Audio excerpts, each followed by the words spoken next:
సోదరులకు ఏం చెప్తా ఉన్నంటే కరెంటు బిల్లులు చాలా వస్తూ ఉన్నాయి. ఇప్పుడు కరెంటు బిల్లు ఖచ్చితంగా కట్టాలి అని ప్రభుత్వం, ఎందుకంటే అప్పుల పాలైన కనీసం ఇవన్నీ కరెంటు బిల్లులు కట్టాలి. దుబారా అవుతున్నది. ఎప్పుడు చూసినా మధ్యాహ్నం కూడా లైట్లు వెలుగుతూ ఉంటాయి. అవసరమా? ఇప్పుడు మనకి వర్షాలు పడే దేవుడి దయతోని మళ్ళీ నాగార్జున సాగర్ శ్రీశైలం నీళ్ళు వచ్చినాయి, మళ్ళీ కరెంటు తయారు చేస్తున్నాం.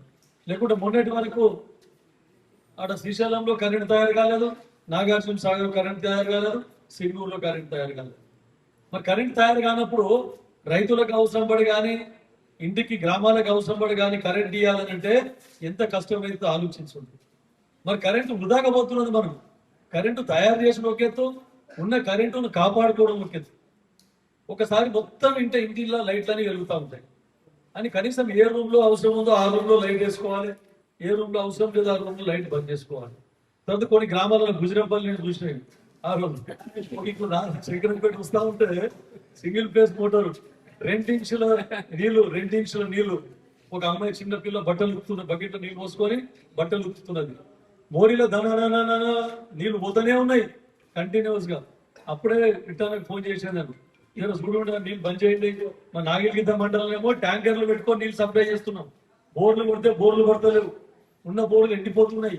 మరి మాకేమో నీళ్ళ కట్టకట్టుంటే మీతోనేమో 2 ఇంచుల నీళ్లు మోరీలో పోతున్నాయి. జాగ్రత్తగా నీళ్ళు కాపాడుకోండి అని చెప్పిన ఫోన్ చేసి. కాబట్టి ఇటువంటివన్నీ మనం, ఎందుకంటే ప్రతి ఒక్క సుక్క నీళ్ళు అవసరం. సర్పంచ్లకు ఇప్పుడు ఎన్ఆర్ఈజెస్ పోయి ఇప్పుడు మనకు బీబీసీ రామ్జీ ప్రోగ్రామ్ వచ్చింది. అన్ని ఇంకుడు గుంతలు రీఛార్జ్ ఫిట్స్ చేస్తా ఉన్నాం. ప్రతి బోర్ చుట్టూ కూడా రీఛార్జ్ ఫిట్ చేస్తే మనకి నీళ్లు తక్కువ పడకుండా ఉంటాయి. ప్రతి ఒక్కరు ఇంట్లో ఇంకుడు గుంతలు పెట్టుకోండి, లేదంటే ప్రతి ఊరి దగ్గర కమ్యూనిటీ సోప్ ఫిట్స్ అని.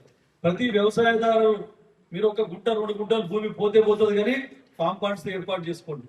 వర్షం నీళ్ళను ఒడిచి పట్టుకొని ఎక్కడైతే మనకు ఇది ఉంటుందో మనకు చెక్ డ్యామ్స్ కానీ పర్కులేషన్ ట్యాంక్స్, రాక్ బండింగ్స్ ఇవన్నీ చేసుకుంటే వర్షం నీళ్లు తక్కువ వర్షపాతమైనా కూడా ఆ నీళ్లు మొత్తం భూమిలో ఇంకే విధంగా మనం కృషి చేస్తే భూగర్భ జలాలు పెరిగి తాగే నీటి కొరత రాకుండా మనకు ఉంటుందని చెప్పేసి మీకు అందరికీ చెప్తాం.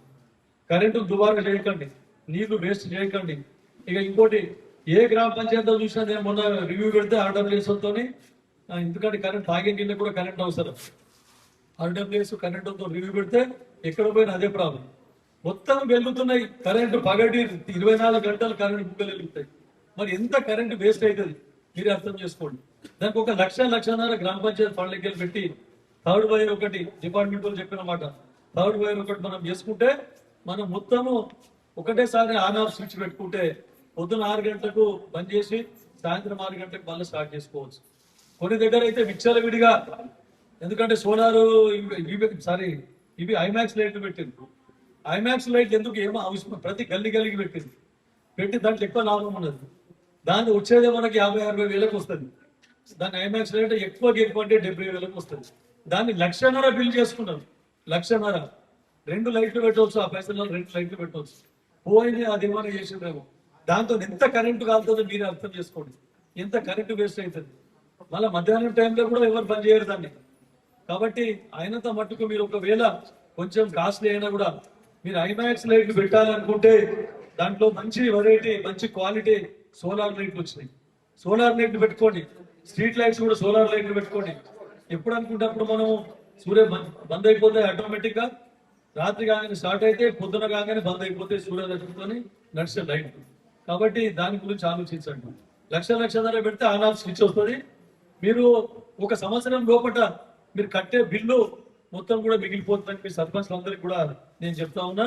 గవర్నమెంట్ ఇవ్వాలంటే ఏది 1,00,000 అయితే దానికి ఎక్కువ కాదు. అది థర్డ్ వైర్ గుంజుకొని ఆన్ ఆఫ్ స్విచ్ పెట్టుకుంటే కరెంటు సేవ్ చేసే వాళ్ళం అవుతాము, దేశానికి సేవ్ చేసే వాళ్ళం అవుతాము. మళ్ళీ గ్రామ పంచాయతీకి ఎక్కువ పైసలు, ఆ పైసలు మళ్ళీ మిగిలిపోతే వేరే వాటికి వాడుకోవచ్చు అని చెప్తూ, తర్వాత ఇంకెవరన్నా ఇలాంటి మీకు కళ్యాణ్, కొంతమంది పొద్దున ఎవరో ఫోన్ చేశారు, 2 సంవత్సరాలు అయిందంట మనకు సీఎం రిలీఫ్ ఫండ్ రాలేదు. మరి 2 సంవత్సరాల నుంచి ఏం చేసిన వాళ్ళకి అడగకుండా అంటే, సార్ అడిగిన, సార్ లీడర్లకు అడిగినా, వాళ్ళకి అడిగినా, వీళ్ళకి అడిగినా. అది నువ్వు 2 సంవత్సరాలు అడిగినావు, ఒక 2 నెలలు రాకపోతే, ఒక 6 నెలలు రాకపోతే మళ్ళీ నాకు అడగాలి కదా. అదే చెప్పినది. మరి 2 సంవత్సరాలు ఏంటంటే మళ్ళీ ఏముందో వెతుకుతాం. అట్లా మీరు ఎక్కువ టైం కాలయాపన కాకుండా మీరు ఎప్పుడన్నా సీఎం రిలీఫ్ ఫండ్ కానీ, కళ్యాణ లక్ష్మి కానీ రాకుండా ఉంటే ఒక 2-3 నెలల లోపలనే నా దృష్టికి తీసుకొని వస్తే అవి కూడా మీకు అందరికి శాంక్షన్ అయ్యే విధంగా నేను కృషి చేస్తానని చెప్తూ అవకాశం ధన్యవాదాలు.